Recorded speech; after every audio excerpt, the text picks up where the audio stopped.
Te damos la bienvenida a Diálogo con Ingenieros.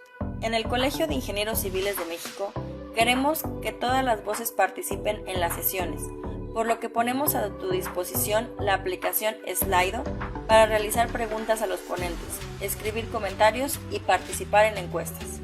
El primer paso es descargar la aplicación Slido. Para ello, dirígete a la tienda de tu dispositivo y busca Slido App. Instala la app, es gratis. Si no está disponible para tu dispositivo móvil o te conectas desde una computadora, ingresa a slido.com. Una vez descargada la aplicación o entrando a slido.com, ingresa al evento con la clave Diálogo CICM. Completa los campos de nombre y correo electrónico y pulsa el botón Unirse al evento. En algunos casos se te pedirá un código de confirmación. Revisa tu correo electrónico para obtener dicho código y escríbelo para confirmar tu identidad. Para realizar una pregunta al ponente, ve a la sección Preguntas del menú superior. A continuación, escribe tu pregunta en el recuadro correspondiente y finalmente pulsa en el botón Enviar. Dale like a tu pregunta. Si deseas hacer algún comentario al ponente, ve a la sección Ideas del menú superior. A continuación, escribe tu comentario en el recuadro y finaliza pulsando en el botón Enviar.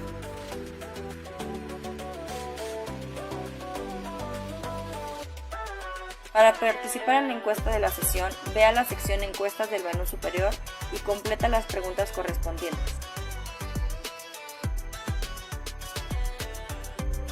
En un momento comenzamos.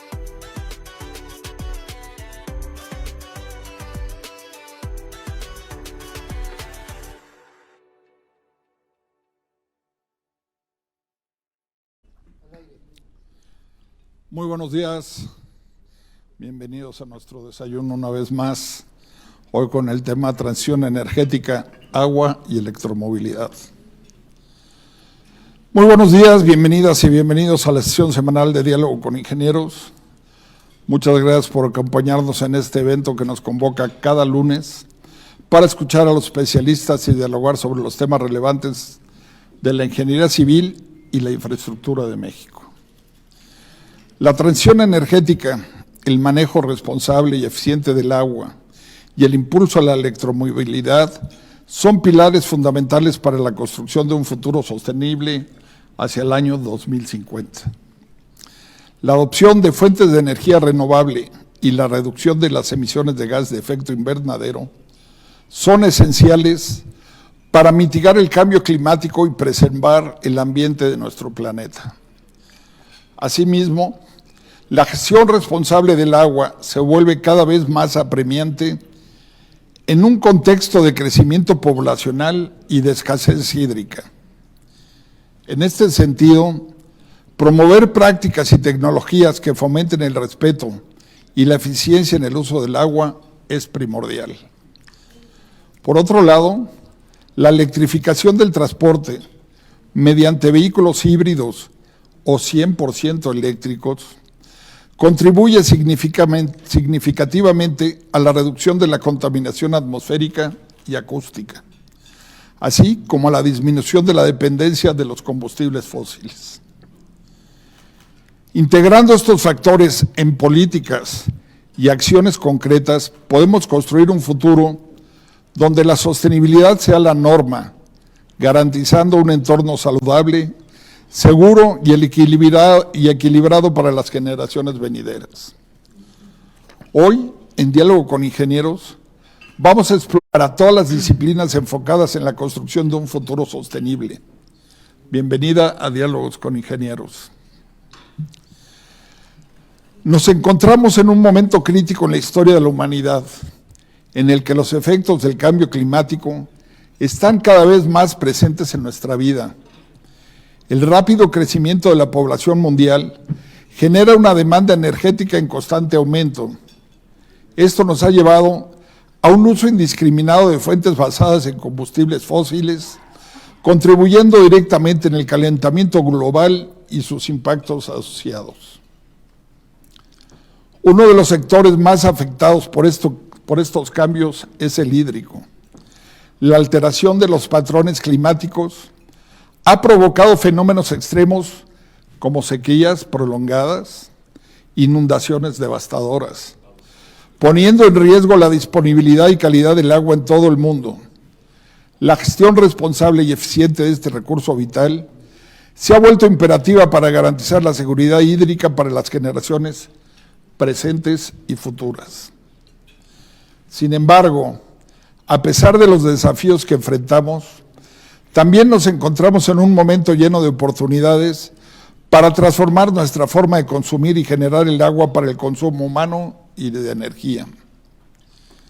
La transición hacia las fuentes de energía renovable y alternativas, como la solar, eólica, hidroeléctrica, geotérmica y nuclear, es clave para mitigar los efectos del cambio climático y asegurar un futuro sostenible para todos. En este contexto, la electromovilidad surge como una solución prometedora para reducir la emisión de gases de efecto invernadero en el sector del transporte, tanto en el ámbito del transporte público masivo como en el privado y de carga. Los vehículos eléctricos representan una alternativa limpia y eficiente que puede ayudar a combatir la contaminación del aire y reducir nuestra dependencia de los combustibles fósiles. Pero la adopción generalizada de electromovilidad aún enfrenta retos muy importantes, desde la infraestructura, las baterías y el servicio de carga, hasta el costo y la autonomía de los vehículos eléctricos. En este momento en el que la movilidad sostenible es una necesidad urgente, es fundamental explorar y abordar estos desafíos de manera proactiva y también para nuestro gremio es fundamental reconocer el papel vital que desempeñan los ingenieros civiles en la construcción de un futuro sostenible, desde el diseño de infraestructuras que sean energéticamente eficientes hasta la planeación de sistemas de transporte sostenible y para la gestión inteligente de los recursos hídricos. El conocimiento, la experiencia y la creatividad multidisciplinaria es esencial para abordar los desafíos que estamos enfrentando en la actualidad en estos tres temas. Seguramente, con la presentación de la doctora Yolanda Villegas, tendremos la oportunidad de explorar y dialogar los temas esenciales de la transición energética, del agua y de la electromovilidad. Aprovechemos estas sesiones para el intercambio de ideas, la colaboración y el compromiso. Estoy seguro que Diálogo con Ingenieros puede inspirar acciones concretas que nos ayuden a construir un futuro sostenible y resiliente. Gracias a todos ustedes por ser parte del Colegio de Ingenieros Civiles y participar en Diálogo con Ingenieros. Antes de comenzar, saludo y agradezco también la participación del vicepresidente técnico de planeación, el ingeniero Luis Robledo Cabello, del coordinador del Comité de Energía, el ingeniero Sergio Aceves Borboy, nosotros cada lunes desde todos los rincones del mundo. Bienvenidos a Diálogo con Ingenieros. Ingeniero Juan Escobedo Bielma, adelante por favor con la presentación de nuestra conferencista invitada. Sí, gracias, ingeniero. La doctora Yolanda Alicia Villegas González es graduada en Derecho por el Instituto Tecnológico y de Estudios Superiores de Monterrey. Cuenta con maestría en Derecho Internacional por la Escuela de Graduados en Administración Pública y Políticas Públicas del mismo TEC de Monterrey. Cursó el doctorado del Programa de Estudios Humanísticos con foco en agua y energía, también del TEC de Monterrey. Adicionalmente, ha cursado un diplomado en Cornell University en Arbitraje y Contratos Internacionales, en Georgetown University en Economía y Ciencias Sociales, en la Universidad de la Sorbona en Derecho Ambiental, Políticas Públicas en Harvard y un diplomado en Medios Alternos de Solución de Controversias por el TEC de Monterrey. un diplomado en Derecho Energético por la Universidad de Monterrey en conjunto con la Asociación Mexicana de Derecho Energético y el programa de liderazgo femenino Alpha Kick en el EGADE TEC de Monterrey. Tiene un libro publicado por Editorial Académica Española en materia de derechos humanos y relaciones corporativas y otro de recién edición donde propone la utilización de tecnologías para la exploración y explotación de aguas subterráneas ultraprofundas y una reforma a la Ley de Aguas Nacionales de México. Ha publicado artículos en diversas revistas especializadas de derecho, como la Revista de Derecho Global, la Revista de Ciencias Políticas de la Universidad Autónoma de Nuevo León, la Revista de Ciencia y Tecnología de la Universidad de Melbourne, en Australia, Oil and Gas Magazine, Revista Líderes de Petróleo, etc. Es miembro de la Barra Mexicana de Abogados, la Academia Mexicana de Derecho Energético, la Asociación Nacional de Abogados de Empresas y de la Fraternidad Internacional de Abogados. Fue titular de la Comisión de Energía y vicepresidenta de la Asociación Nacional de Abogados de Empresas, capítulo Nuevo León. Consejera editorial en materia de energía del periódico El Norte y actualmente es miembro del Consejo Consultivo Nacional de la Facultad de Ciencias Políticas y Administración Pública de la Universidad Autónoma de Nuevo León.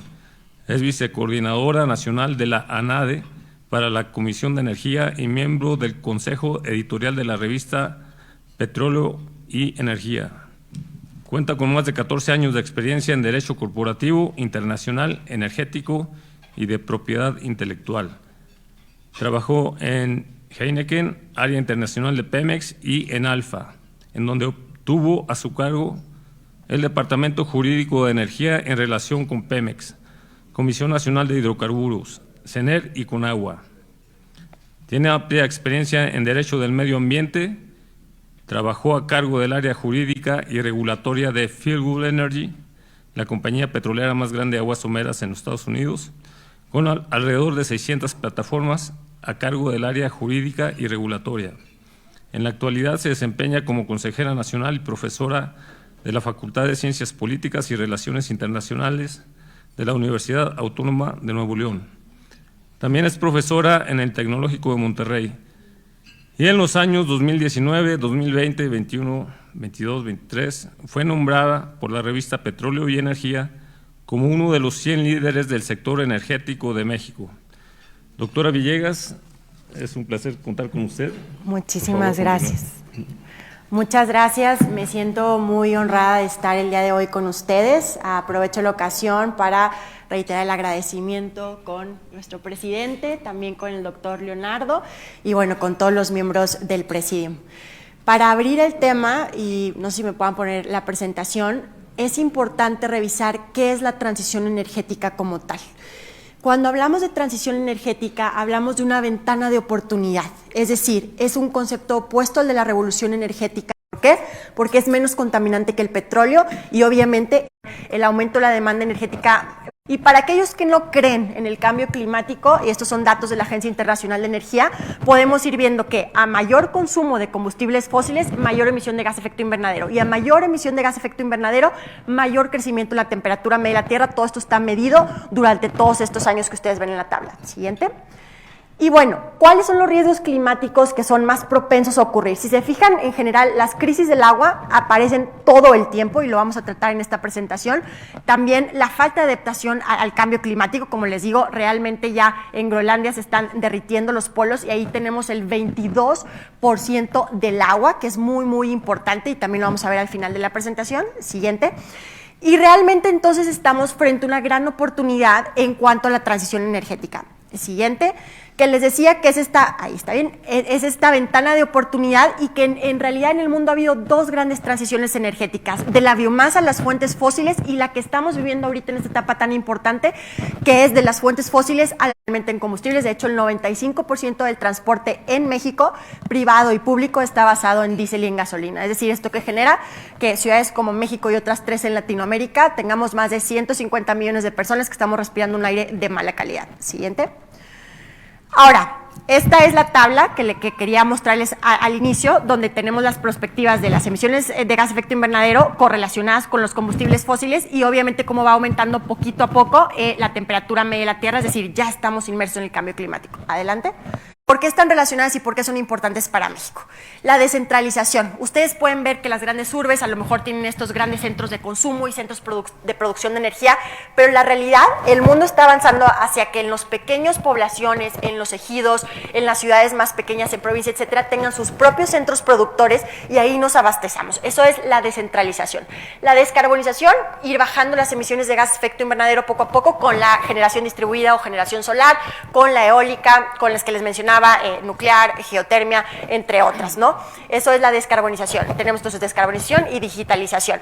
¿Qué significa la digitalización o qué creen ustedes que signifique? Pues obviamente que hay que aprovechar las ventajas tecnológicas y aquí siempre hago un hito en el sentido de que en México pues realmente estamos en el lugar número 56 del Índice Mundial de Innovación, entonces nos falta muchísimo más innovación y que esto se institucionalice, que una institución al final es un núcleo de preceptos que regula relaciones de igual naturaleza. Entonces necesitamos ir hacia la innovación, hacia este Research and Development en México. Ahora, ¿qué va a significar entonces la democratización en esta transición energética? Que todos nosotros los que estamos aquí, toda la población, para que se reduzca la pobreza energética, que también vamos a tocar en esta presentación, que toda la población tenga derecho y tenga disponibilidad de energía barata, asequible y limpia. Entonces, si utilizamos los 4 conceptos, es decir, democraticemos, descentralicemos, digitalicemos y obviamente descarbonicemos, en ese momento vamos a tener la transición en México y en el mundo. Si quieren, adelante. Un poquito más, porque es cada uno. Más. Uno más. Y entonces vamos a tener alrededor de México una nueva geopolítica. ¿Por qué? Porque las naciones que se quedaron fuera de este tema fueron porque no tenían, digamos, Dios, la naturaleza, el universo, como lo quieran llamar, no tenían reservas minerales fósiles, que México es un país muy afortunado en esa materia, tenemos muchísimos materiales minerales en el subsuelo, incluyendo la cuestión de petróleo. Pero aquellas naciones, por ejemplo Japón, que no tuvieron esta bonanza, se van a volver una superpotencia al momento de tener innovación y de tener transición energética. Entonces ahí, ojo para México, que debemos insertarnos en esta transición energética y todavía no lo hacemos. Adelante. Ahora, con esta nueva geopolítica vamos a tener también, digamos, nuevos retos y nuevas oportunidades. Sí tenemos un futuro brillante frente a nosotros, adelante, porque realmente sí vamos a tener estas nuevas formas de áreas de oportunidad. En cuanto a los retos, yo les voy a decir algunos muy particulares. Por ejemplo, activos varados. México es un país petrolero. Tenemos también un montón de petrolíferos, de diésel, gasolina y turbocina. ¿Qué va a pasar en el momento en que llegue la transición energética? El activo se te va a quedar varado. Entonces, yo soy de la idea que sí deberíamos estar utilizando fracturación hidráulica y estas tecnologías para, obviamente que vamos a tener un montón de contaminación lumínica, vamos a tener que optar por petrolíferos y petroquímicos de nueva generación que no estén basados en petróleo y también siempre me gusta hacer un alto. Aquellos que dicen que ya es la transición energética y que el petróleo no sirve, sinceramente creo que estamos equivocados. Es decir, el petróleo necesitamos para las carreteras, para nuestras botellas, para las pinturas de las casas, para el maquillaje de las mujeres. Si ustedes realmente vieran todos los usos del petróleo, no tenemos en este momento tecnológicamente cómo sustituirlo. Entonces, sí hay que estar conscientes y darle el reconocimiento, que además la palabra reconocer me encanta porque es un acrónimo, se lee igual de izquierda a derecha que derecha a izquierda por la importancia que tiene reconocer. Hay que reconocer el valor del petróleo en nuestro país y en nuestro mundo, ¿no? Ahora, cuando vamos a retos también tenemos oportunidades, si quiere siguiente, y en las oportunidades que vamos a tener baterías cada vez más compactas, de más alta duración, que nos van a permitir pasar a la electromovilidad justamente. Vamos a tener instrumentos financieros verdes, que quiere decir vamos a tener acceso a tasas diferenciadas de interés cuando estamos usando renovables en nuestras propias industrias, en nuestras propias empresas, y obviamente que vamos a tener un desarrollo de capital humano sin igual, que además tiene rostro de mujer, porque las renovables realmente estamos participando mucho más las mujeres. Digo, con el disclaimer de que yo empecé mi carrera en el petróleo hace 15 años y administrando campos petroleros, pero la realidad es que las mujeres tienen mucho más oportunidad en las renovables. Adelante. Si quieres, adelante, sí. Esa ya la había comentado. Y bueno, si quieres uno más adelante. Esta cuestión va a ser distinta porque va a ser como lo que tuvimos en la revolución neolítica. Vamos a estar frente a una revolución energética sin igual con este punto de las renovables y que ahorita vamos a hablar también del agua y de la electromovilidad y este liazón con el hidrógeno. Pero bueno, en la cuestión de electromovilidad, si quieren adelante, lo que sí les quiero comentar es que es un ecosistema. Es decir, es una cuestión que involucra, sí, el vehículo eléctrico, pero la infraestructura de recarga, la telemetría, las aplicaciones, el sistema de transporte público, cómo manejar un coche eléctrico, la duración de las baterías, es decir, es todo un ecosistema, no es nada más voy y me compro un coche eléctrico, sobre todo porque realmente, y eso lo comentábamos en el desayuno hace unos momentos, la gran bondad de un vehículo eléctrico es que no te produce emisiones de escape. ¿Esto qué significa? Aunque tú le inyectes la energía más sucia, digamos combustóleo, lo que ustedes quieran. Es decir, aunque tenga la energía más sucia del mundo, de todas maneras es 50% menos contaminante en cuanto a emisiones de gas de efecto invernadero porque no tiene emisiones de escape. Entonces es un granito para la humanidad y sí tenemos que llegar ahí. ¿Cómo está el panorama mundial? Realmente ya países como China se han trazado metas al 2060 de reducir casi completamente sus emisiones de gas de efecto invernadero. Estados Unidos también lo está haciendo y se dice que para el 2030 ya vamos a tener por lo menos 40-50% de la gama vehicular alrededor del mundo que sea completamente eléctrica. Esto es fundamental para un país como México, que ahorita lo vamos a ver un poquito más adelante en la presentación, porque nosotros somos un fabricante de autopartes. Adelante. Somos el 4º a nivel mundial. Ahora, ¿qué es el trigger de la electromovilidad? Pues que obviamente las ciudades están muy contaminadas y aquí lo que les decía, el 95% de las necesidades, digamos, de combustible de transporte son de diésel, de gasolina, de turbocina, todo el tiempo están contaminando con óxidos de nitrógeno, todo el tiempo tenemos partículas PM2, que son las más contaminantes para nuestros pulmones, y si se fijan aquí, todos los récords de la OMS los superamos en Latinoamérica, incluyendo la Ciudad de México, 150 millones de personas, más de 13 ciudades de Latinoamérica estamos con este problema. Entonces, claro que necesitamos ver si va a ser electromovilidad, si va a ser hidrógeno o cualquier otra tecnología. Adelante. Y bueno, básicamente de lo que estamos viendo en la electromovilidad masiva en Latinoamérica, México sí está insertado en esto, es el 3er país que más le está apostando al transporte público, solamente después de Chile y Brasil. De hecho, aquí en la Ciudad de México yo tuve la oportunidad de participar en la puesta en marcha de los primeros 10 buses eléctricos de la Ciudad de México, que ahorita ya van a ser otros 54 más que se están adquiriendo con infraestructura pública de recarga, y los primeros 600 vehículos eléctricos que se pusieron con la plataforma Uber aquí en la Ciudad de México y que están, digamos, disminuyendo las emisiones de carbono. Adelante. Y bueno, aquí tienen algunas metas, digo, no voy a repasar cada una, pero como pueden ver, diversos países importantes de Latinoamérica, Colombia, Costa Rica, México, Barbados, una serie de países ya están apostando a su transporte público eléctrico, y esto es bien importante, porque ahí está la gran panacea, es decir, si tú logras masificar el transporte público, en ese momento tendrás una ciudad mucho más limpia y una ciudad que no produce contaminación, que no produce sonido. No sé si alguna vez han visto cómo se prende un autobús o un coche eléctrico, no genera decibeles para la ciudad. Entonces eso te mejora automáticamente la calidad de vida urbana en las ciudades. Adelante.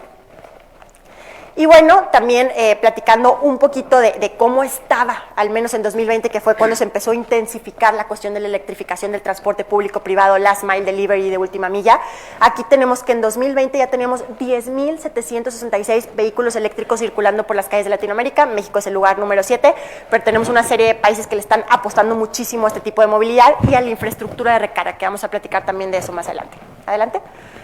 Y bueno, también es importante revisar las cifras de cómo ha ido cambiando a nivel mundial la perspectiva en los vehículos eléctricos. De hecho, para el 2040 ya tenemos, o vamos a tener más de 500 millones de vehículos eléctricos en el mundo, independientemente de si México se inserta o no en esta cuestión, y ya sea que sean completamente eléctricos, híbridos o híbridos enchufables, ahí va a ir creciendo la perspectiva de un día para otro. Adelante.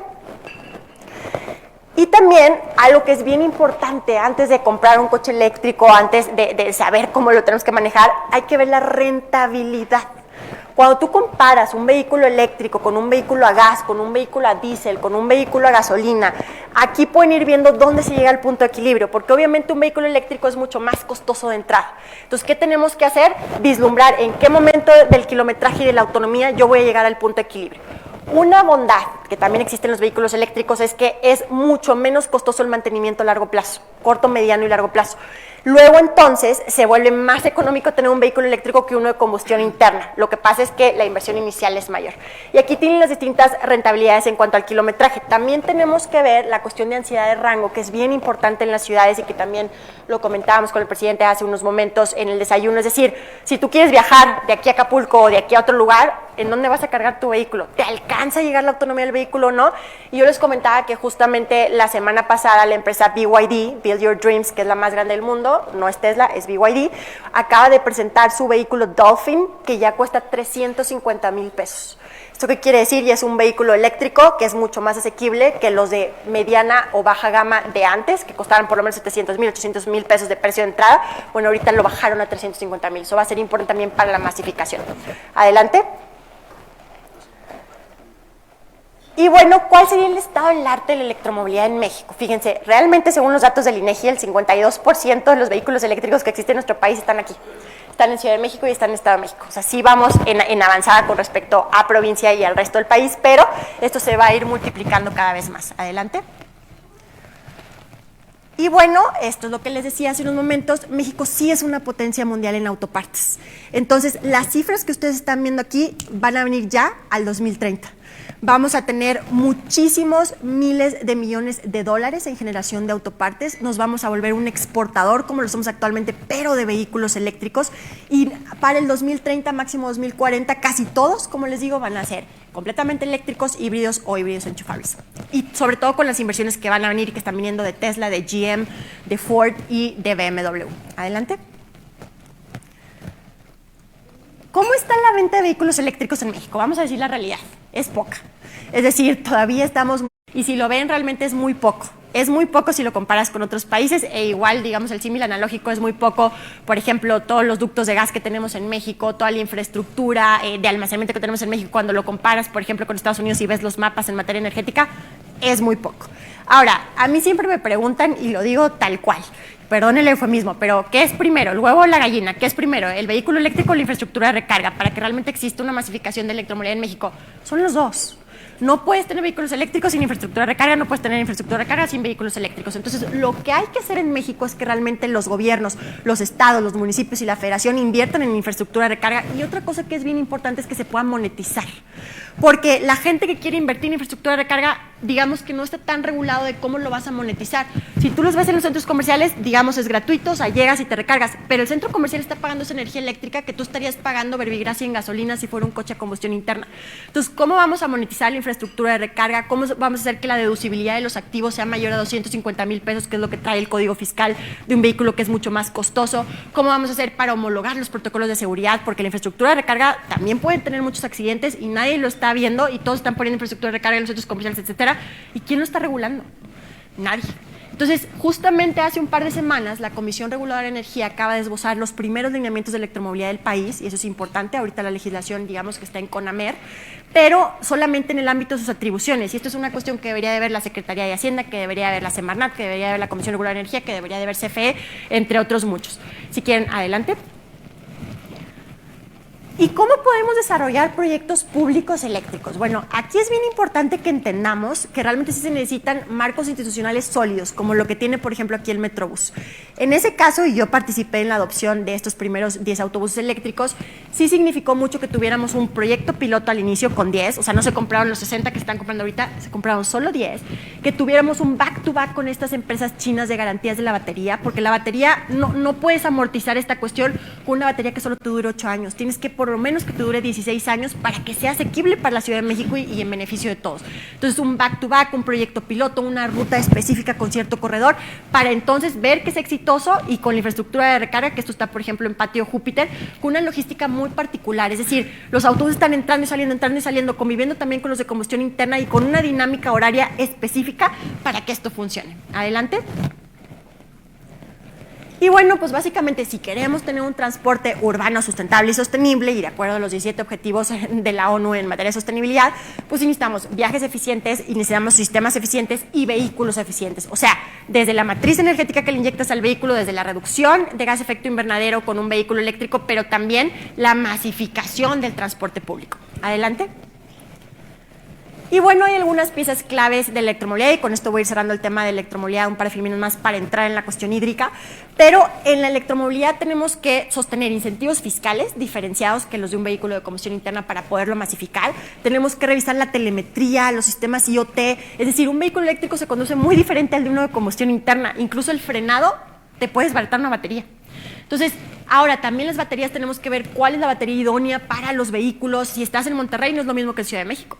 ¿Por qué creen? Porque en Monterrey hace mucho calor. Entonces, aquí en Ciudad de México no tienes que estar poniendo todo el tiempo el clima. En Monterrey sí. Entonces, ¿qué hace? Que la batería sea más grande y que el vehículo entonces a lo mejor sea menos autónomo. Entonces tenemos que ver todas esas cuestiones, ¿no? Y por supuesto, pues la infraestructura cara que les mencionaba, que en México todavía estamos muy por abajo de eso, las aplicaciones y lo inverso se va saliendo la legislación aplicable. Entonces estamos primero revisando la homologación de las baterías y una norma de baterías, por ejemplo, para la disposición final, que eso también la gente no habla. Es decir, sí, qué padre las bondades de la electromovilidad, pero ¿dónde vas a dejar esas baterías que tienen litio? Y les comentaba hace unos momentos, en países de avanzada o en Europa, incluso cuando compras un vehículo eléctrico ya estás firmando con la aseguradora qué vas a hacer con la disposición final de la batería. Aquí en México, para que lo sepan, si se compran un vehículo eléctrico, cada uno de ustedes es responsable de esa disposición final. No es responsable la armadora, no es responsable la OEM. Ustedes en lo individual tienen que ver dónde van a desechar esa batería. Eso no puede estar así. Tenemos que cambiar y ver la experiencia de los países de avanzada donde la armadora se haga responsable y tenga estos centros de disposición final de las baterías, porque si no, es una contaminación gigantesca. Adelante.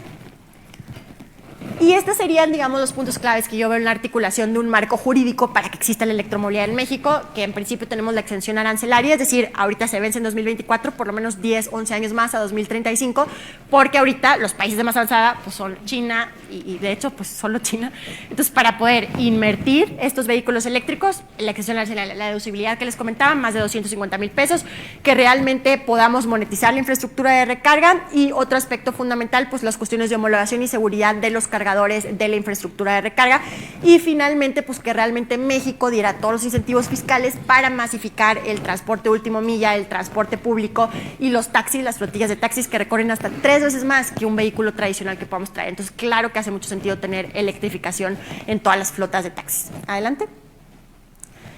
Y pues al final no podemos olvidar que lo mejor que podemos hacer sí es tratar de caminar más, tratar de andar en bicicleta, pero que si vamos a tener transporte de última milla de mercancías, si vamos a tener transporte público o transporte privado, tratar que sea eléctrico. Adelante.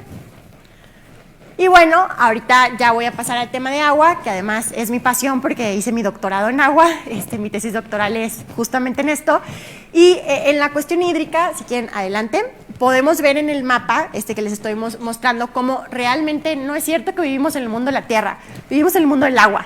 El mundo se debería de llamar agua, no tierra. ¿Por qué? Y aquí pueden ver los porcentajes. Realmente el 71% viene siendo agua y solamente tenemos el 29% que es tierra, de estos 510 millones de kilómetros cuadrados que tenemos como globo terráqueo. El problema viene a ser que del 100% del agua que tenemos disponible, realmente el 97% es salada y el 3% es agua dulce. Ahora bien, de ese 3% de agua dulce, que es lo único que tenemos para nuestras necesidades básicas y para la industria y para la energía, etcétera, el 22%, y es de lo que les vengo a hablar el día de hoy, es agua subterránea, particularmente ultraprofunda. Ese nicho no se está explorando en México, no lo hemos, digamos, vislumbrado como una opción fuera de la caja, y ahí está el gran nicho de oportunidad. Ahora, el otro porcentaje mayor, o sea, si se fijan, el 77% está congelado en Groenlandia y en la Antártida y no lo podemos descongelar porque cambiaríamos mucho más, digamos, el clima, tendríamos más cambio climático y realmente solo el 1%, o sea, fíjense, el 1% son ríos, lagos y lagunas, que son las fuentes tradicionales de las cuales actualmente nos abastecemos. Entonces, claro que tenemos ya escasez física del agua, claro que tenemos escasez económica del agua, de hecho ya tenemos 1.6 billones de personas que estamos en esta escasez económica. ¿Qué significa escasez económica del agua? Que si bien es cierto, cae la precipitación, no tienes los incentivos económicos para hacer la infraestructura y que llegue a las grandes urbes, a las grandes ciudades, incluso a los pequeños centros de consumo. Y la escasez física, ¿qué significa? Como su nombre lo indica, pues ya no está lloviendo igual que antes, ya no tenemos esa precipitación como antes. Y al no tenerla, ya estamos 1.2 billones de personas, acercándonos a 1.3 billones de personas, donde ya no llueve en esas regiones. Adelante.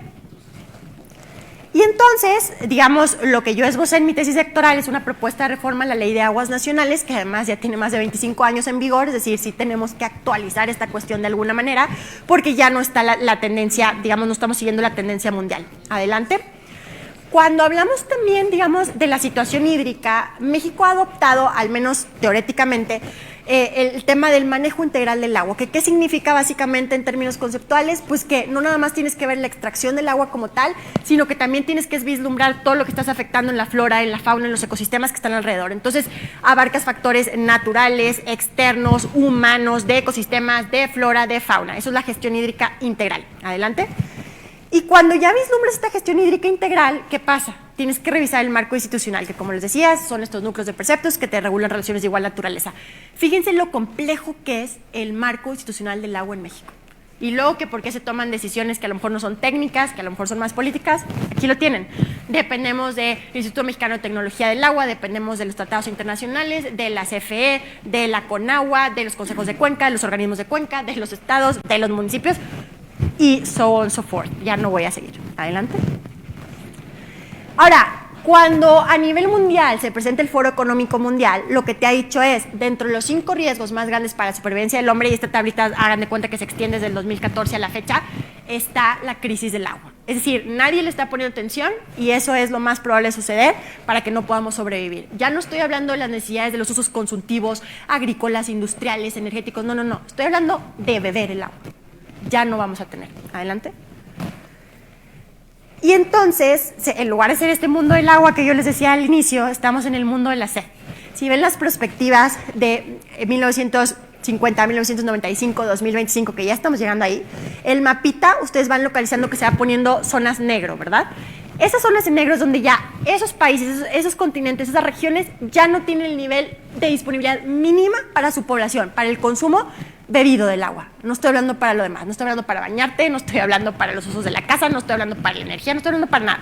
Ya no le vas a poder dar su nivel mínimo per cápita a tu población. Entonces, ¿qué vamos a hacer? Adelante.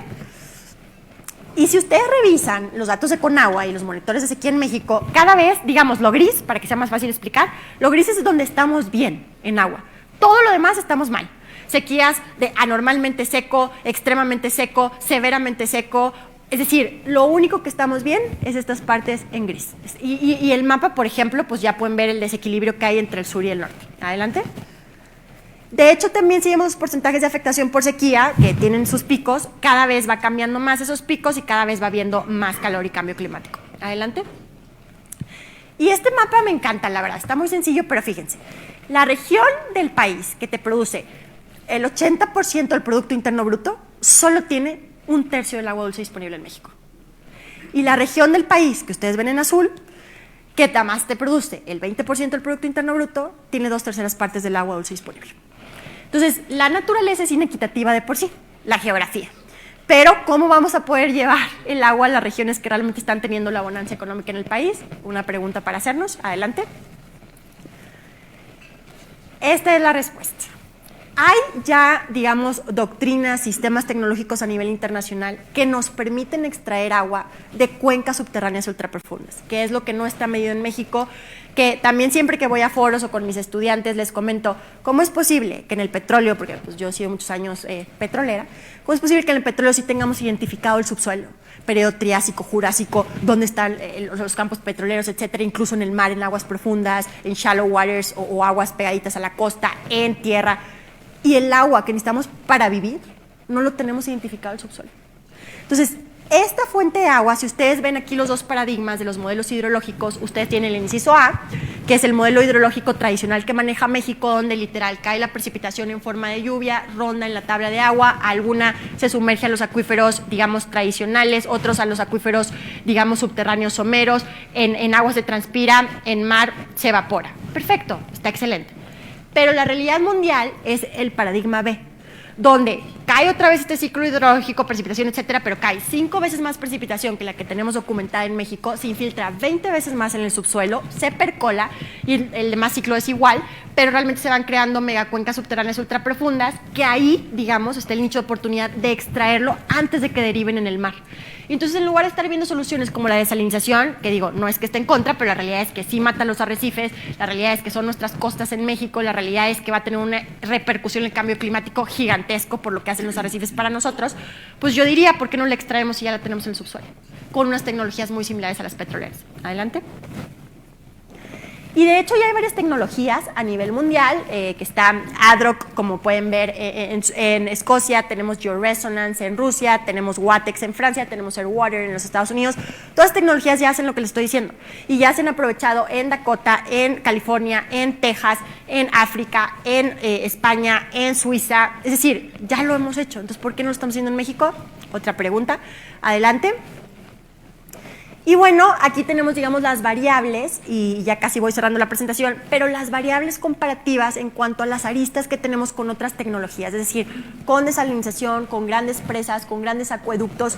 ¿Por qué esta tecnología serviría más? Bueno, aquí les pongo 5. Primero, la competitividad, puede ser hasta 3, 4 veces mucho más económica que cualquiera de las otras alternativas. El impacto ambiental es mucho menor y digamos que puedes tener una manifestación de impacto ambiental de 1 a 3, incluso si te alargas a 8 meses. Los requerimientos de tierra, 0.05 hectáreas, es decir, muchísimo menos que lo que te requiere una gran presa, un gran acueducto, incluso que la desalinización. Y obviamente el riesgo de sabotaje se reduce inmediatamente. ¿Por qué? Pues porque tienes múltiples tomas y cercanas al lugar donde necesita el agua. Y el tiempo para empezar a producir también es mucho menor. Digamos que en menos de un año puedes tener esto up and running produciendo. Adelante. Ahora, aquí demuestro científicamente cómo esto existe. Si ustedes pueden ver, digamos, sabio, no es porque salga ahí y se está despreciando el agua, no, pero yo sí digo, se está despreciando para nosotros de que es dulce y se está convirtiendo en agua salada y estamos pensando en la desalinización, en lugar de irnos 2 pasitos hacia atrás y mejor extraerla del subsuelo. Adelante. Hay varios protocolos que se utilizan para este tipo de tecnologías que realmente conexión hidráulica para la recarga de los tradicionales y que entonces al contrario puede servir para que estos se vayan recargando. Y finalmente el protocolo de calidad del agua, es decir, qué tipo de uso le voy a dar a esta agua. Doméstico, es bebible, le pongo un químico y es bebible, o sale solo. De hecho, en Dakota, en un experimento que hicimos con una empresa mexicana muy importante, top 5 aquí en el país, en Dakota nos estaba saliendo incluso ya bebible, no necesitabas inyectarle ya nada. Hay zonas, depende de la zona montañosa, depende de la zona del estado, vamos a hablar con eso al final de la presentación, pero realmente incluso si es para uso agrícola está muy bien porque entonces le quitas esa competencia de ese uso consultivo con respecto al doméstico o con el energético o con el de industria. Adelante. Y todo eso se hace a través de mapeos, digamos, geofísicos, geotécnicos y de pruebas de laboratorio isotópicas. Entonces, aquí está el protocolo de cómo funcionan estas tecnologías. Es un protocolo de exploración, que de hecho lo pueden encontrar en el libro Modern Groundwater Exploration, y que realmente tienes una imagen satelital que te va acortando el nicho de la tierra donde estás buscando esta agua, con mapeos geofísicos y geotécnicos, encuentras la avenida montañosa donde quieres perforar, haces la perforación y digamos en ese lecho rocoso es donde va a empezar a salir el agua a presión. Adelante. Y con esto finalizo. Fíjense. Como estas perspectivas se utilizan en zonas montañosas, en la zona del país donde más requerimos esta agua, donde no la tenemos, digo yo soy de Tamaulipas, es donde los porcentajes para utilizar prospectivos son muy altos y altos. E incluso pueden ser medios altos y medios, pero todos estos mapitas que ustedes ven ahí en colores lo pueden vislumbrar como áreas donde ya podemos extraer esta agua y es un segmento donde se necesita. Adelante. Y bueno, pues esto realmente es la presentación. Estoy abierta a cualquier duda y cualquier comentario que puedan tener, ya sea en transición energética o electromovilidad. Muchas gracias.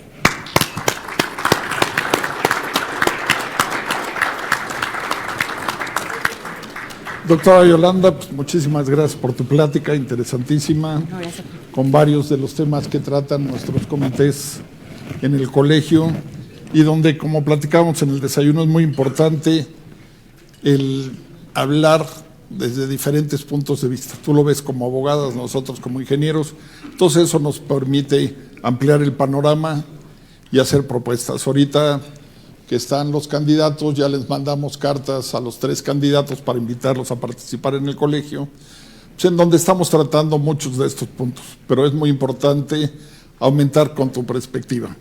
Con tal motivo, ahorita le vamos a pedir a cada uno de los coordinadores de los comités técnicos afines a esta plática, te den un poco del punto de vista del Colegio de Ingenieros Civiles de México. Le pedimos al ingeniero Sergio Aceves, por favor, nos des tu comentario como coordinador del Comité de Energía.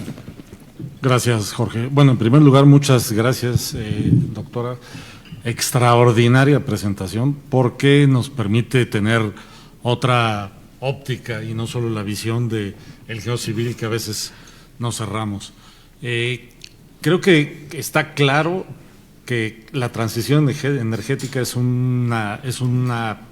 algo que tenemos enfrente, que ya no podemos eliminar. Dentro de la transición energética, uno de los puntos que comentaste ampliamente es el tema de la electromovilidad y me parece muy importante porque transporte es una de las 2 grandes fuentes de emisión de gases de efecto invernadero y al cambiar de hidrocarburos a electricidad atacas ese problema. Otra cosa que mencionaste relevante es el tema de que el gas natural es el energético de transición, aunque sí es un hidrocarburo y es un energético que genera gases de efecto invernadero, es el más noble, por ponerlo en términos positivos, de los energéticos. Hiciste una mención que comparto totalmente.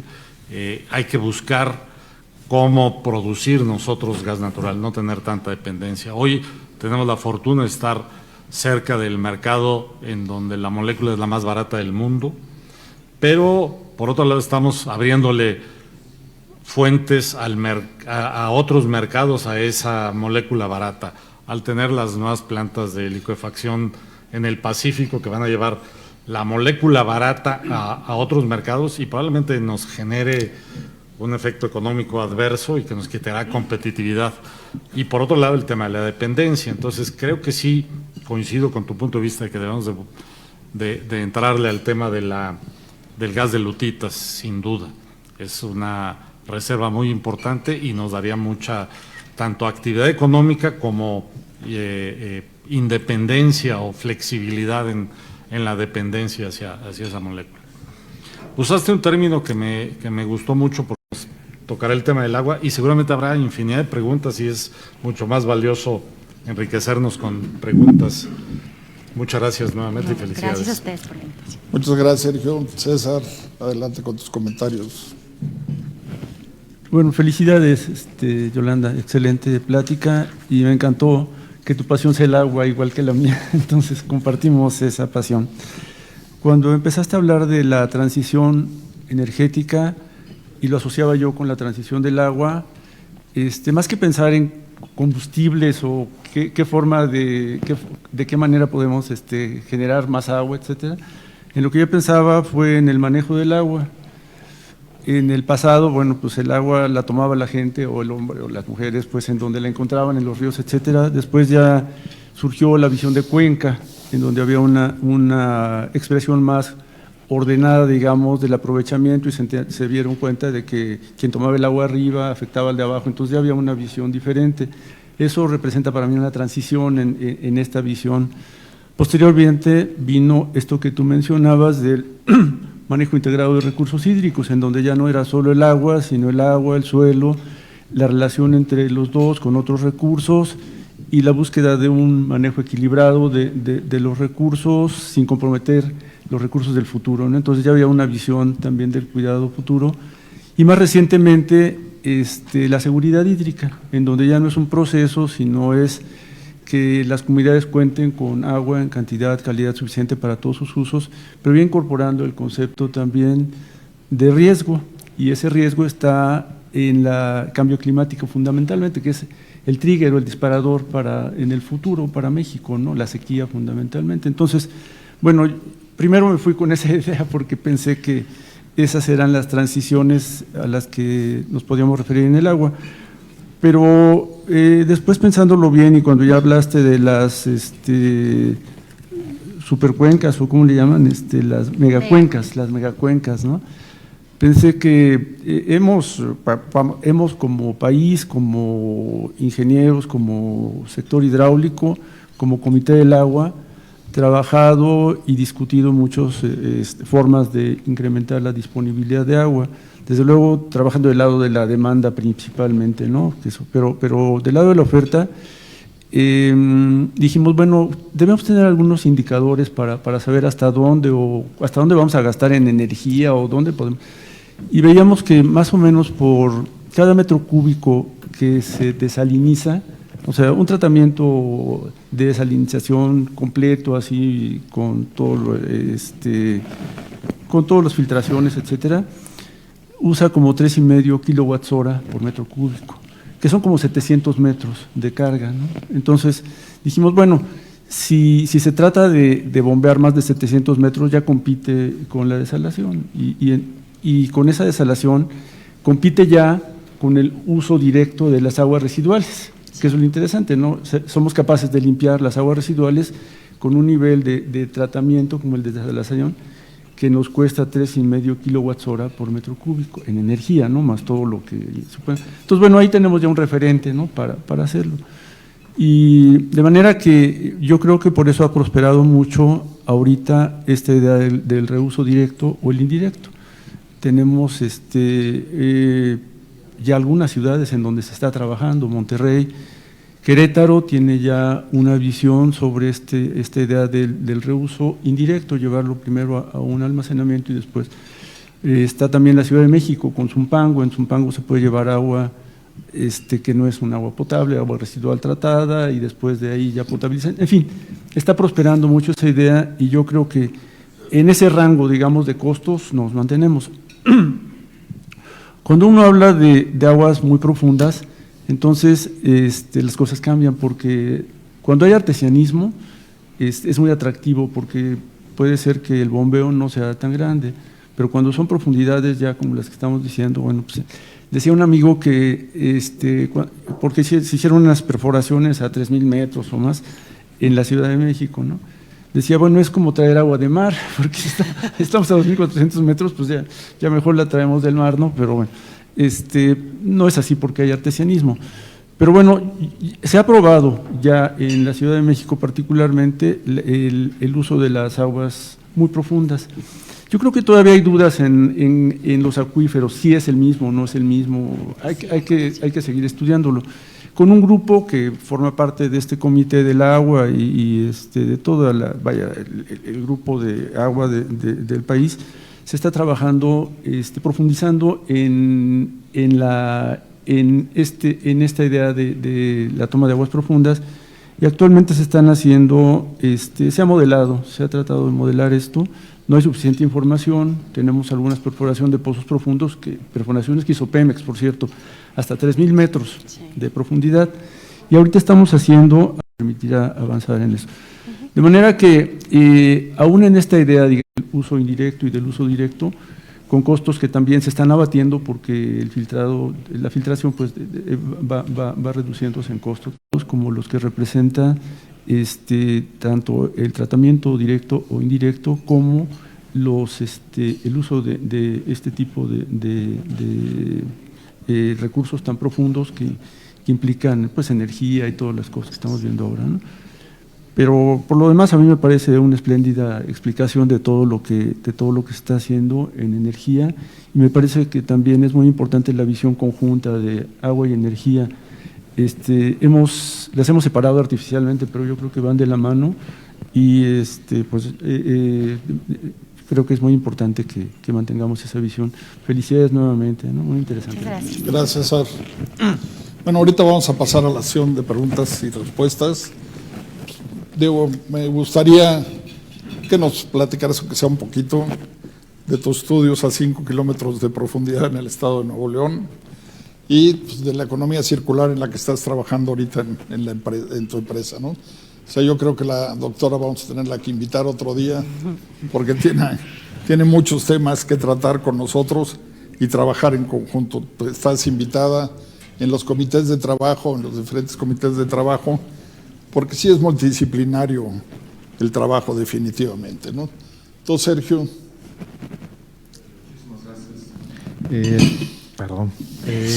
Muchas felicitaciones tanto en redes sociales como algunos de los presentes aquí. Muchas gracias. Empiezo con las preguntas. La primera, ante los efectos del cambio climático, México necesita acelerar la transición energética. ¿Cuáles considera que son las acciones que tanto el gobierno federal, empresas y sociedad deben implementar para lograr este objetivo? Y de esta pregunta que me parece interesante, yo agregaría empresas y sociedad en particular. Sí. Bueno, creo que el primer punto es sí lograr la transición energética, es decir, a mí me encanta la generación distribuida, los paneles solares. Yo de hecho tengo paneles solares en mi casa y es fabuloso. Yo soy del norte del país donde todo el tiempo tenemos el aire prendido. Desde que los compré no pago un solo peso y además ayudo al sistema eléctrico nacional porque sube la energía. Entonces, paneles solares me parece algo muy, muy positivo. Y además que se puede incrementar la prospectiva para no necesitar permiso a la Comisión Regular de Energía, porque ahorita tenemos, digamos, este umbral que si se pasa tantito las empresas o la sociedad sociedad civil como tal, pues tienes que pasar por todo un tema de permitología, burocracia, etcétera, que está aparejada a tener ese permiso. Entonces, generación distribuida creo que es un punto. Yo sí apostaría como México, y aunque vaya a ser criticada, pero a la energía nuclear, a la geotermia. Para mí, por ejemplo, países como Francia, donde la mayor parte de su energía viene de la nuclear y que han estado perfectamente bien todos estos años, es un incentivo para México también. Obviamente los usos y reusos de la utilización del agua, y yo, como lo dije en la presentación, sí me abocaría también a la fracturación hidráulica hecha de forma positiva, es decir, a esta extracción de gas shale o gas lutita, donde, digamos, para los medioambientalistas, porque yo también soy promotora del medio ambiente, sí es cierto que le metes un porcentaje químico radiactivo mucho más menor, y sí es cierto que compiten los usos del agua, porque tienes que inyectar más del 90% de agua a presión para romper esa roca con un más o menos 7% químico radiactivo. Pero si realmente utilizáramos nosotros nuestras fuentes prospectivas de gas y elimináramos la dependencia que tenemos con el país vecino de Estados Unidos, creo que sería un hito fundamental para México. ¿Por qué? Porque son dos conceptos que son diferentes, la soberanía y la seguridad energética. La soberanía que te implica, digo, como abogada que me tienen aquí estoy, la soberanía te implica igualdad al exterior, o sea, yo soy igual que cualquier estado, que cualquier país, aunque económicamente a lo mejor no esté a la par, pero soy igual jurídicamente, y supremacía al interior. Yo como estado soy el rector que dicta las leyes. Eso nada tiene que ver con si importo o no productos energéticos, que es la seguridad energética. El concepto de seguridad energética, según la Agencia Internacional de Energía, es aquel país que puede darle los productos energéticos a la población que necesita de forma asequible. Nada tiene que ver si los importas o no. Entonces, esos ámbitos discursivos que luego tenemos que no son ciertos, también hay que vislumbrarlos. Entonces, yo lo que diría es eliminar dependencia innecesaria, sí aprovechar laissez-faire, laissez-passer con Estados Unidos, que nos produce esto a un precio muy asequible, generación distribuida, paneles solares, usos y reusos de agua. Muy bien, muchísimas gracias. La siguiente pregunta, además de los metrobuses, ¿hay un programa en la Ciudad de México para implementar buses eléctricos? Sí, se supone que se quieren implementar 240, la verdad es que está muy, muy interesante esa cuestión que se inició con la doctora Claudia Sheinbaum. Entonces, me parece que si logramos realmente agrandar esta cuestión del transporte público y que lo estemos utilizando, que sea eléctrico, como les dije, vamos a reducir los decibeles en la ciudad, vamos a reducir la contaminación en la ciudad y vamos a tener un transporte público que sea realmente más cómodo y más seguro para las personas. Y esto también se está replicando ya en Nuevo León con la adquisición primero de autobuses a gas y después eléctricos. Perfecto, muchísimas gracias. La siguiente pregunta, ¿cuáles son las fuentes bibliográficas respecto del tema de la obtención del agua en el subsuelo? Sería el libro principal en esta materia a nivel mundial, se llama Modern Groundwater Exploration, que si quieren también se los puedo dar por escrito, que es de Bison and Laird, y se los puedo mandar con mucho gusto. Excelente, muchísimas gracias. De acuerdo con tu opinión, ¿cuáles son los principales beneficios de transitar hacia las energías renovables? ¿Es recomendable? Súper recomendable. Creo que recomendable, sí. Es súper recomendable. Yo lo que también creo que, y donde está, digamos, el área de oportunidad para México es cómo vamos a integrar las renovables a la red eléctrica. Es decir, ustedes saben que cuando se aperturó la reforma energética en 2013 e implementada en 2014, se abrió la posibilidad, digamos, se eliminaron los monopolios de Pemex y de la CFE, en el sentido de que Pemex pues ya no iba a ser el único operador petrolero y de hecho llegaron 80 operadores petroleros a nivel mundial aquí al país, y en el ámbito, en el símil analógico eléctrico, lo que se hizo es que se abrió la generación y la venta de energía, pero se conservó el monopolio en la transmisión y la distribución. Yo pienso que sí deberíamos hacer asociaciones público-privadas, donde los privados paguemos también para que haya más infraestructura, más redes eléctricas, y que está totalmente conectado también con la electromovilidad, porque ¿cómo vamos a tener 30 millones de coches eléctricos si no tenemos la infraestructura, digamos, eléctrica para tenerlos, ¿no? Excelente, muchísimas gracias. La siguiente, ¿existen proyectos de inversión de fondos privados, BlackRock o algún otro, para electromovilidad en México? Sí, sí existen. Digo, no puedo decir los nombres por tema de confidencialidad, pero sí existen, y de hecho también están llegando todas las OEMs o las armadoras chinas y ya está en nuestro país. Digo, ustedes saben que ya está Tesla, también ya está viniendo BYD, va a establecerse aquí en la República Mexicana, están buscando el estado donde se van a establecer. Está también General Motors, está Ford, está Volkswagen y está BMW ya con tendencia eléctrica. Perfecto, muchísimas gracias. La siguiente, ¿la extracción del agua del subsuelo podría tener alguna afectación negativa a la mecánica de suelos? A diferencia del petróleo, porque cuando extraen petróleo, el subsuelo se rellena. ¿Aquí qué pasaría? Eso es bien importante, y ahorita que comentabas el tema en la Ciudad de México, yo incluso en Ciudad de México ni siquiera incorporaría este tipo de tecnologías, más bien lo haría del centro al norte del país, justamente porque este líquido de agua hace que entonces no se siga hundiendo la ciudad. Entonces, al momento en que tú lo retiras, este tema de compresión puede ser grave para ciudades como la Ciudad de México, pero en ciudades del norte del país, donde más necesitamos el recurso, creo que sí tendría mucha perspectiva para extraerse, pero sí hay que pensar también eso, y los niveles piezométricos también. O sea, no es nada más así, hay que hacer un estudio de impacto ambiental, hay que hacer varias cosas para implementarlos. De acuerdo, muchísimas gracias. ¿Qué pasará con el agua subterránea en el oriente de la península de Yucatán por la perforación de pozos para el tema del Tren Maya? Es decir, si habrá algún tipo de impacto. Creo que esta es una pregunta que no va aquí con el tema, ¿no? La que sigue, los vehículos eléctricos han aumentado su presencia de manera exponencial en el mundo en la última década. ¿Son en realidad una buena opción para combatir el cambio climático? Yo pienso que sí son una buena opción, pero tenemos que ver dónde se van a reciclar esas baterías, qué tipo de matriz energética se tiene en el país, cómo se están fabricando esos coches eléctricos, dónde vamos a hacer la disposición final de las baterías, que realmente haya infraestructura de recarga, que haya telemetría e IoT, que aprendamos a manejar un vehículo eléctrico, que aprendamos que los accidentes en los vehículos eléctricos son distintos de los de combustión interna, y si se incendia un vehículo eléctrico no hay forma de apagarlo. Es decir, ¿cómo lo vamos a pagar? Hay que hacer ese training con los bomberos, hay que comprar esas tecnologías de las capas que pones para que se pueda apagar, y si no, tienes que dejarlo que se incendie porque no se apaga como una combustión interna. Es muchas cosas que tenemos que ver, ¿verdad? Sí. Muchísimas gracias. Una pregunta adicional, personal. Así como se está hablando en muchos casos de sacar el agua de manera local con la perforación profunda, ¿qué tanto el tema de la infraestructura, los edificios en donde haya multiservicios, oficinas, viviendas, servicios, etcétera, qué tanto esos cambios estarían afectando, en tu opinión, a nivel global? Es decir, la globalización está empezando a medio a pelearse un poquito con este tema, Sí. el cual impacta en la infraestructura naturalmente también. Yo pienso que sí impacta, pero también te voy a decir algo. Yo sí estoy a favor de la globalización. De hecho, doy una clase en el TEC de Monterrey de globalización. Y cuando vemos los pros de la globalización y luego a los globalifóbicos o antiglobalización, yo lo que sí puedo decir es, no puedes negar la realidad.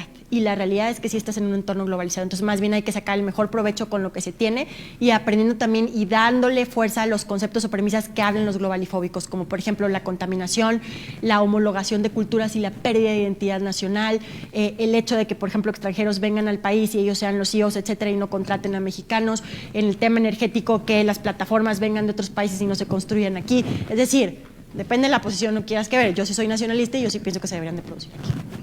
Perfecto, muchísimas gracias. Una pregunta adicional, por ahí comentabas que pudiera haber alguna reducción de aranceles para la importación de autos y para el tema de la contaminación. Hay muchos fabricantes ya en México.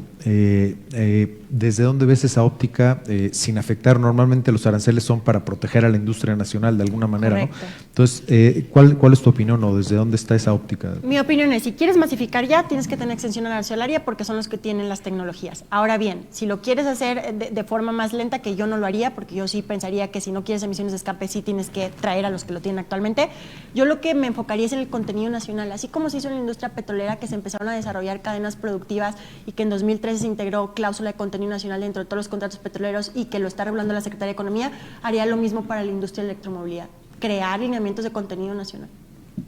Perfecto, muchas gracias. Retomando el comentario sobre cómo llevar el agua del sur hacia los estados donde se desarrolla la mayor parte del Producto Interno Bruto del país, en pensar cómo traer esas empresas que producen el PIB al sur y así desahogar el consumo excesivo del agua del norte y desarrollo del sur. Es decir, ¿qué se podría hacer para poder mover las empresas o qué es lo que ha hecho falta? ¿Infraestructura en el sur o algo distinto? Pues política pública, infraestructura, incentivos fiscales, pero también hay algo que es innegable y que está llegando también cada vez más, que es el nearshoring. Entonces, la realidad de las fronteras es que todos los estados del norte con el nearshoring tienen de vecino país Estados Unidos y que no podemos quedarnos atrás y no aprovechar ese fenómeno. Entonces yo sí pienso que hay que aprovecharlo en el norte del país, construyendo también el sur e infraestructura, pero en el norte del país ahorita tienes una gran oportunidad y no la puedes perder. De acuerdo, muy bien, muchísimas gracias. Adelante, Jorge, por favor. Quedamos en que nos ibas a platicar de las perforaciones 5 kilómetros. Sí, bueno, en Nuevo León y en Tamaulipas ya se están, digamos, iniciando este tipo de perforaciones. Vamos a ver en qué quedan. Y la cuestión en la que estoy trabajando actualmente es en todo el tema de PET, reciclaje, con lo que tenemos, digamos, una planta muy grande en Hidalgo, la más grande de México de reciclaje del país, y es bien interesante todo eso. Cuando quieran también vengo y se los platico, pero realmente creo que toda la cuestión de economía circular, cómo produces y cómo reciclas, es el hito de los más importantes no solo para transición energética, sino para tener sustentabilidad y sostenibilidad a largo plazo en México. Gracias. Ingeniero Robledo, un cierre de la sesión. Sí, muchas gracias. Yolanda, muchas gracias por tu excelente presentación. Muchas gracias. Muy ingenieril. No soy ingeniera, soy abogada. Pero... Y muy Ahí vas, vinculada, paso a paso. Ahí voy. Estás muy joven, todavía puedes estudiar ingeniería civil. y muy vinculada con el desarrollo de la infraestructura de nuestro país. Tocaste tres temas principales, tres sectores principales: transporte, agua y energía. Y de alguna manera, por tus comentarios, también abordaste uno de los comités del colegio, que es el de desarrollo urbano.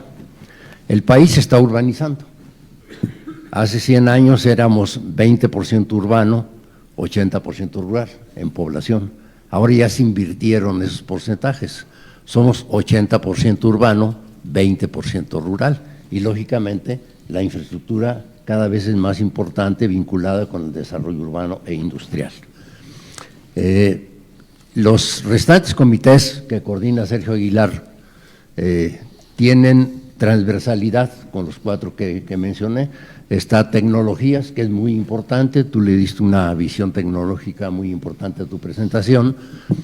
La tecnología es una herramienta importantísima para el futuro de nuestro país, no podemos prescindir de ella, y sin embargo hay una cierta tendencia en los últimos tal vez 10, 15 años a menospreciar la importancia de la tecnología, de la ciencia y de la tecnología, incluyendo desde luego la academia y la investigación como parte muy importante de esto.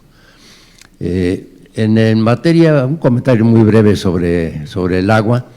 En el Comité del Agua que preside César Herrera, vamos a hacer, por ejemplo, dentro de una semana, un foro para analizar la problemática del agua en el Valle de México, que pues, algo de actualidad y de importancia tiene en este momento para los que vivimos aquí, pero también ya hemos analizado los problemas del norte del país, por ejemplo de Monterrey, de Chihuahua, de Hermosillo, etcétera, que tienen graves problemas de abastecimiento de agua potable, y hemos llegado a la conclusión, con otro de los comités de este colegio, que no existe planeación para el desarrollo de la infraestructura en México, no existe. Es decir, la Comisión Nacional del Agua, si uno ve la posibilidad o si existe o no un plan hidráulico para el aprovechamiento y el uso de los recursos, no existe ese plan. Si vamos a ver el transporte de carretero, ferroviario, aéreo, marítimo, no existe un plan, no existe planeación. La Comisión Federal de Electricidad tenía un POICE, ahora que se llama el PRODECEN, que lo maneja la Secretaría de Energía. Algo tiene la Comisión Federal de Electricidad. Seguramente en Petróleos Mexicanos hay algún plan de largo plazo, con una visión de largo plazo, pero ese no es conocido, siempre está como un poquito guardadito ese plan, pero supongo que Petróleos Mexicanos tiene un plan. En síntesis, de los sectores que tú tocaste, que los tres son importantísimos, transporte, agua y energía, no existe planeación. Ahora, ¿hacia dónde va México si no existe planeación? Pues es un futuro muy incierto. Entonces, en el colegio, ya para terminar mi comentario, estamos promoviendo que el gobierno federal, que es el responsable de la planeación del desarrollo de la infraestructura, cuente con planes sectoriales de corto, mediano y largo plazo, insisto, corto, mediano y largo plazo, porque existe una tendencia a que solamente haya programas sexenales. ¿Qué vamos a hacer en los siguientes 6 años? No, del año 7 en adelante, pues quién sabe qué ocurra, eso ya no es importante, ¿no? Solamente hay visión de corto plazo. Entonces estamos tratando de impulsar como colegio, el ingeniero Serra seguramente podría hacer algún comentario al final más certero, la importancia de que el gobierno federal tenga planeación sectorial y regional. Por ejemplo, hace muchos años en recursos hidráulicos, fue mi primer trabajo en recursos hidráulicos, había un plan hidráulico del Golfo. La idea era, vamos a llevar agua del sureste hacia el norte, hasta llegar a Tamaulipas. Después se vio que no era factible pensar en el Usumacinta, el Grijalva, el Coatzacoalcos, el Papaloapan. Era muy difícil salir con agua de esos ríos hacia el norte, económicamente y técnicamente complicado, sobre todo porque se pensaba en agua para riego. No había ningún cultivo, ni el tomate, ni ningún otro, el aguacate, etcétera, que pudiera pagar esa transferencia de agua del sureste hacia el norte. Entonces se convirtió en el plan hidráulico del Golfo en el plan hidráulico del Golfo Norte, en donde solamente ya se pensaba del río Pánuco hacia el río Bravo. Así acabó el plan hidráulico del Golfo Norte, que no se ha hecho nada prácticamente. Eso se abandonó, inclusive hay posiciones sociopolíticas de que el agua del Pánuco no se la llevan a Monterrey. El agua del mar no hay que llevarla a Monterrey por el problema de contaminación de los residuos de la desalación, etcétera. Y los acuíferos profundos, ya para terminar, al igual que los acuíferos superficiales, los acuíferos intermedios y los profundos dependen de la recarga. El agua no existe ahí porque simplemente esté. Si no hay recarga o si la extracción excede a la recarga, entonces se convierte en una sobreexplotación y esos acuíferos profundos o medianos pueden desaparecer. No hay investigación en México, no se dedica. Por ejemplo, aquí en el Valle de México, lo mencionaba César Herrera, se han perforado varios pozos muy profundos que demuestran que allá abajo hay agua. La pregunta es, ¿cuánta y de qué calidad? No se sabe. Y esos estudios, platicando con un geólogo que extrañamos, el ingeniero Moser, geólogo, nos decía, esos estudios para tener la certeza de que ese acuífero pudiera ser sustentable, o sea, que no le estemos quitando el agua de los manantiales que afloran en el estado de Morelos, allá por Tehuistla, etcétera, etcétera. Si explotamos esos acuíferos profundos, ¿vamos a dañar los manantiales de Morelos? No se sabe en este momento. ¿Qué calidad va a tener el agua? ¿Es sustentable la calidad o no? No se sabe. Y él decía, necesitamos de 10 a 15 años de estudios, pero ¿saben cuánto dinero se está dedicando a eso? Hay tecnología para eso, directa e indirecta. Cero, no se dedica nada a investigar los acuíferos profundos del Valle de México. Y los acuíferos de Monterrey son muy diferentes. Esos son acuíferos de calizas, no son acuíferos granulares como los del Valle de México, en donde si se presenta una sequía prolongada como la actual, aquí en México, en el Valle de México hay una sequía, los acuíferos se avanzan en lugar de 1 metro por año, 1,5 metros o 2 metros por año. En Monterrey, me tocó vivir la crisis de los 70s, cuando se hizo el acueducto Linares-Monterrey, dejó de llover, hubo 2 o 3 años de sequía intensa, prolongada, de gran intensidad esa sequía, es decir, llovió muy poco. Los acuíferos se fueron 100 metros para abajo en un año. Aquí se van 1,5 metros o 2 metros por año. Es decir, es muy diferente un acuífero en calizas que un acuífero granular. Entonces, ya para terminar, ahora sí, planeación. Es la recomendación de este colegio. Vamos a intentar, proponiéndoselo a las candidatas, que haya planeación del desarrollo de la infraestructura en México. Muchas gracias. Muchas gracias, ingeniero Robledo. No sé si quieras comentar algo de cierre. Pues nada más que los programas hídricos cada sexenio tienen menos indicadores y métricas y creo que eso sí es grave, porque si no tienes un indicador y una métrica para medir, no vas a cumplir objetivos. Entonces, que el siguiente plan hídrico de México realmente tenga eso. Muchísimas gracias, Yolanda. Bueno, como comentó el ingeniero Luis Robledo, y yo les dije al inicio, ya le mandamos cartas a las 2 candidatas y al candidato a la presidencia de la República, invitándolos al colegio pues, para poder tener un diálogo como el que tuvimos hoy contigo, pues para que ellos nos expresen sus programas, sus ideas y nosotros hacer la postura de los ingenieros civiles.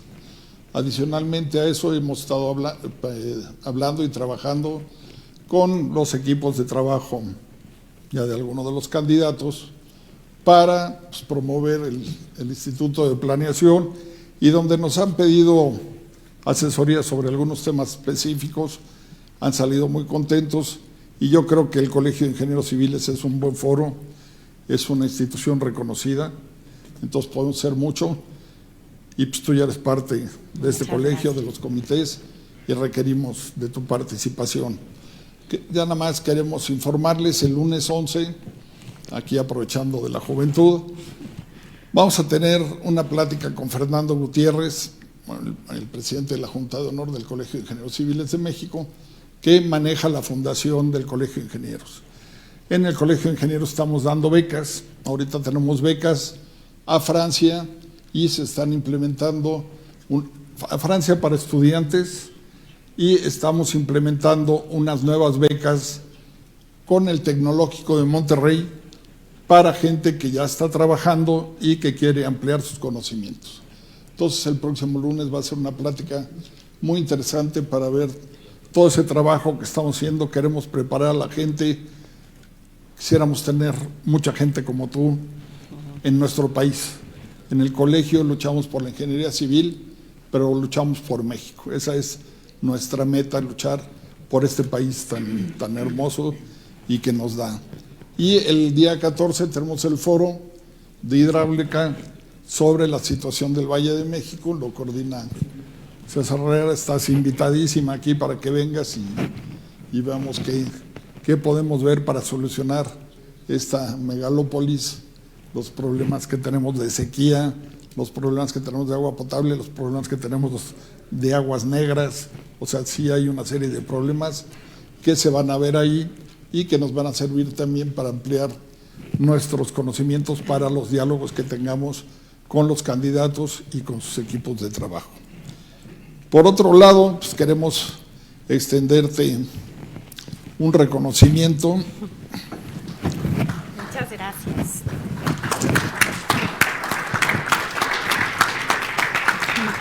Muchas gracias.